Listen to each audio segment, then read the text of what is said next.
Hi guys, this is Dr. Janki Shah. We come today to experimental epidemiology, which is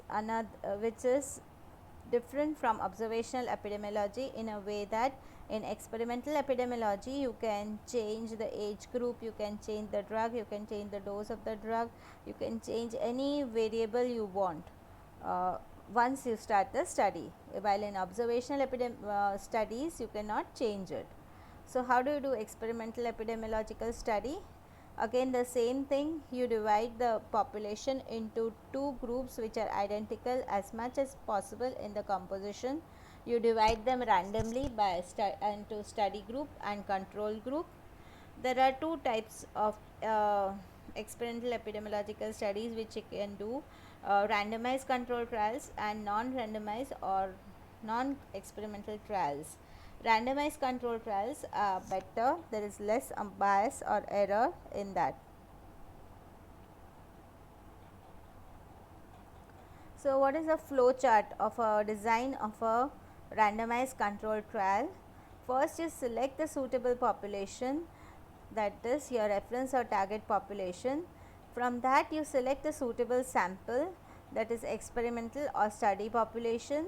You make the necessary exclusions, uh, that is those who are not eligible, maybe they have got uh, other diseases which are interfering with with your study, or there will be people who will not wish to give consent because of personal reasons. So, you make the necessary exclusions. Then from the remaining amount you randomize, that is you divide the population into two groups, one is experimental group and the second is a control group. Experimental group you will be giving the drug, while in control group you will be giving a placebo, and then you have to do the manipulation and follow up. Manipulation meaning you give the dose, you can give the dose and then you can reduce or increase the amount and study the side effects and find out for yourself which is the best dose which you can give for curing the disease. And last is assessment. So, this is a design of a randomized control trial. Now, we come to the steps of randomized control trials. First is drawing a protocol, second is selection of reference and experimental populations, third is randomization, fourth is manipulation or intervention, fifth is follow up, and last is assessment of outcome. We come to each step in detail. The first is drawing up a protocol, that is you specify your aims and objectives, you specify the criteria for selection of study and control groups, say by age, sex, occupation, education, cultural characteristics.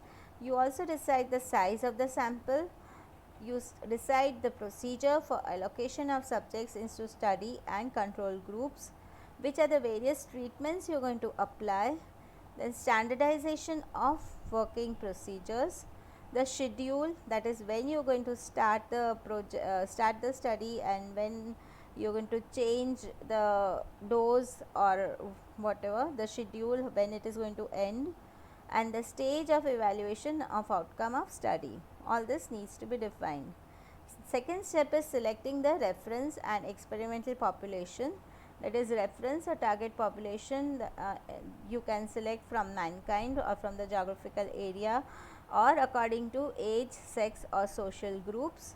Experimental or study population is actual population that participates and are randomly chosen, that is participants must fulfill three criteria. First is sign informed consent, that is they should know the duration of the study in which they are participating, they should also know what they are being given, what can be the side effects, and everything related to the study they should know. There should be a signed informed consent.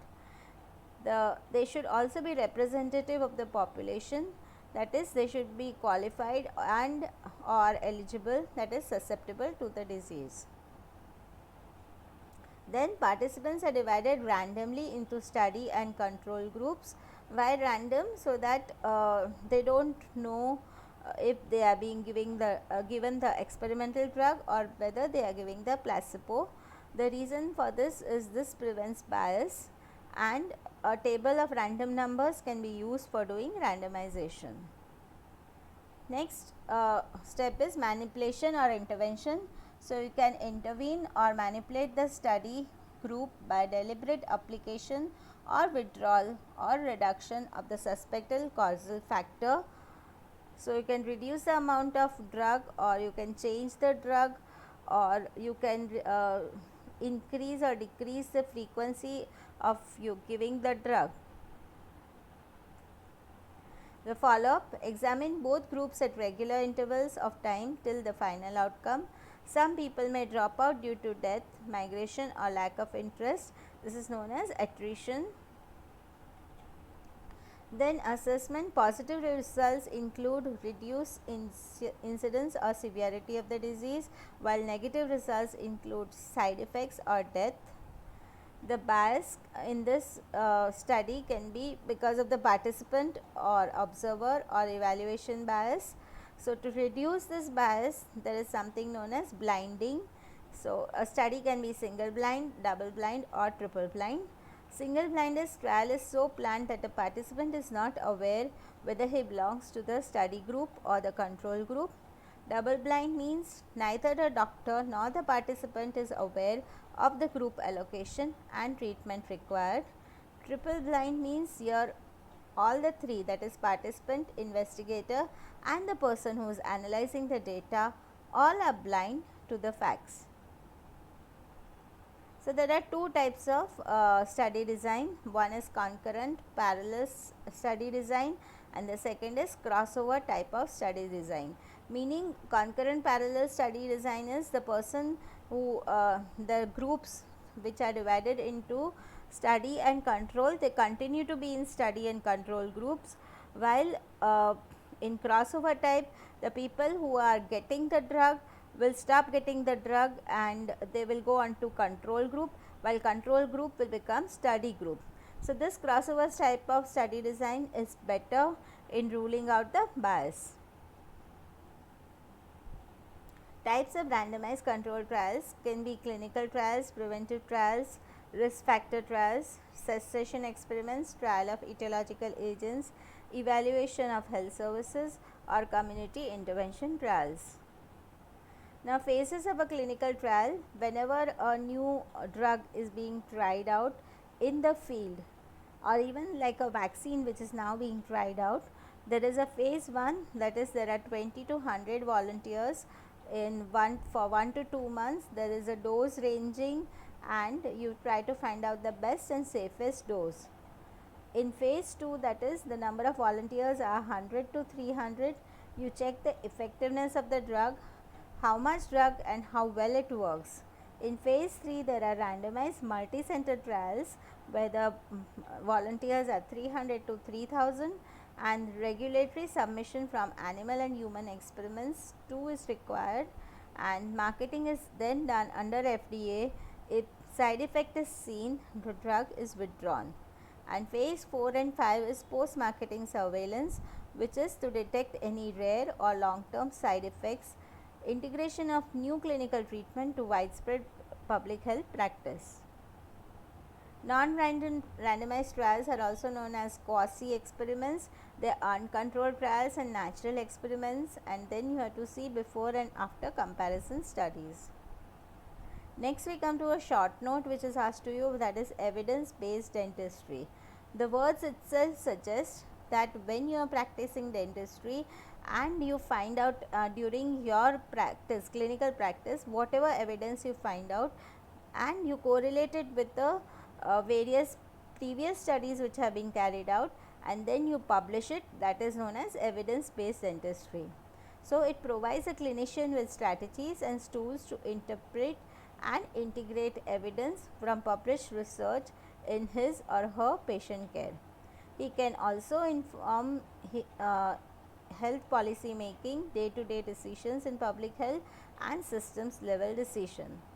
All treatment decisions should rest on the systematic reviews of methodologically strong randomized controlled trials with consistent result. This requires precise definition of the patient's problem, and also information for an effective solution to the problem. Next we come to a iceberg concept of disease, that is the visible portion of the iceberg represents the clinical cases seen by the physician, while the huge submerged portion of the iceberg represents the hidden mass of disease, latent, unapparent, pre-symptomatic and undiagnosed cases and carriers in the community. The major deterrent is the absence of method to detect the subclinical state, that is the bottom of the iceberg. Floating tips are what the dentist sees, and the hidden portion represents the unrecognized disease. Another short note which can be asked to you is screening. So, how do you define screening? It is testing for infection or disease in population or in individuals who do not seek health care. Example, neonatal screening or age screening. Case finding screening is use of clinical or lab tests to detect the disease in individuals seeking health care for other reasons. Example, VDRL for antenatal mothers or TB for patients who are having chest symptoms. Mass screening is screening of the whole population, whether they are risk at contracting the disease or not. Multiphasic screening is application of two or more screening tests in combination to a large number of population at one time. High risk or selective screening is application of screening to high risk groups identified based on epidemiological research. Uses of screening include case detection, control of spread of infectious diseases, research purposes especially for studying chronic nature of the disease, and for educating the people. Biases which we have already covered before. Few more biases which you need to know. First of all, definition of bias: it is any systematic error in the determination of association between the exposure and disease. First is bias due to confounding, which we have already discussed.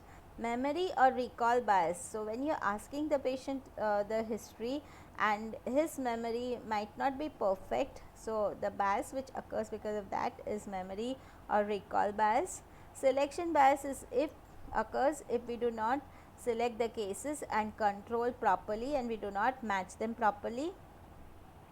Parkinsonian bias is it is the bias which occurs because of increased admission of the patients to the wards, and because of that if you get wrong results, then it is Parkinsonian bias. Interviewer's bias is when an interviewer does not take a proper interview and tries to lead the cases or control for manipulating the study, that is known as interviewer's bias. The scientific methods in dental epidemiology, these are the steps if you want to do any epidemiological study. First is establishing the objectives, second is designing the investigation, third is selecting the samples, fourth is conducting the examination, fifth is analyzing the data, sixth is drawing the conclusion, and seventh is publishing the results. So, these are the various questions which are asked to you in your exams. So, please go through them and get back to me in the comment section if you have any difficulty or if any point needs clarification.